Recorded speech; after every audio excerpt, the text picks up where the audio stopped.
Singhdeo Saab, now Chhattisgarh, of course, we're looking at the numbers week to week. It's jumped from 160 to about 2,000 cases, so it's 1,200% up. It's, of course, the whole state, so that's not very much. But are you worried that, you know, because you've not peaked yet, that it may cross, the numbers may cross the, you know, the second wave, even if it's milder, the numbers will be high. Are you ready for this Omicron wave? Good evening, Srinivasji, and good evening to all the other panelists and the viewers. It is certainly a cause of worry to the extent that it is commonly projected that the numbers are going to be at least twice as much. Mr. Dr. Paul from Niti Aayog, last time when we had the video conferencing with the Prime Minister, mentioned a figure of 5 lakh possible cases per day for the country. This time he has mentioned 14 lakh per day for the country. So that projection itself is about 3 times.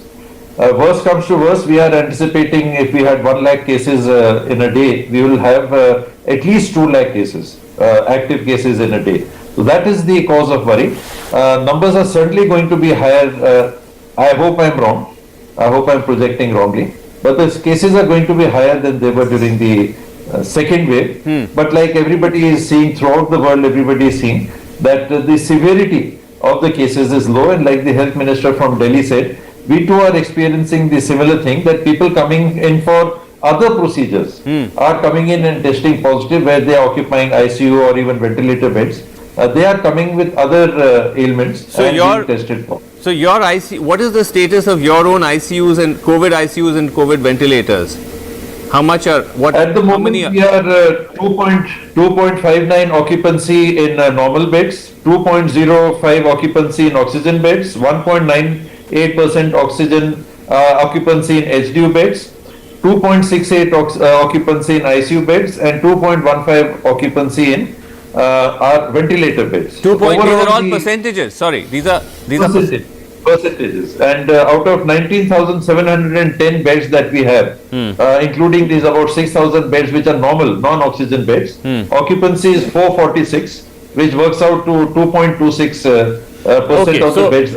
So basically your bed occupancy, both ICU and otherwise, is somewhere in the 2% range, which is, you know, at the moment low, touch wood, fingers crossed, it doesn't go beyond that. But Singhdeo Saab, we've just seen new guidelines being brought in by ICMR about testing.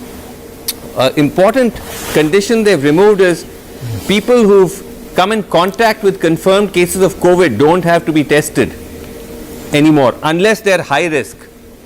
Is that wise? Is that sensible? I think you should test. You should presume that the person, there is a cynicism, Srinivasji, which seems to be there, with knowledge. One aspect is people are, the health doctors, etc., experts are very much more aware of the virus and its implications. They are much more confident this time.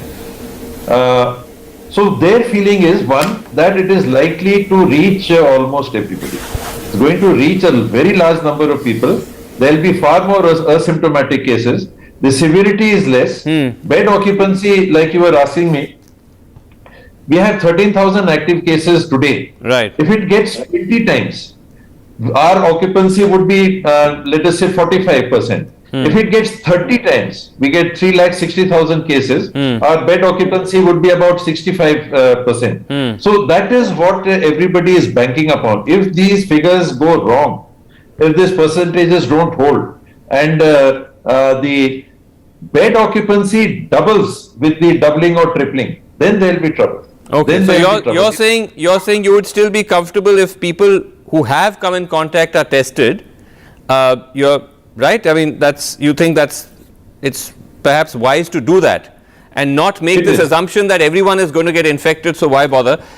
Okay, there is that argument also, Singhdeo Saab.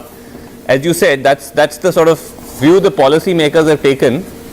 The government is still officially not accepting community spread, as Satyendra Jain Saab says. Perhaps they should now. And these changed ICMR guidelines seem to reflect that they are acknowledging it, that there is now no point even testing people who've come in contact with positives, because it's everywhere. I believe the UK has taken a sort of decision not to do testing at all. So if you are of that opinion that particularly in urban areas where the spread is much more rapid and it reaches very many more people, positivity is also very, very high in urban areas, that won't hold for us to take a policy decision in a state like Chhattisgarh where 75% of the area is rural. Right. So do we have a lockdown everywhere or we don't have any lockdowns, just let things go as they are?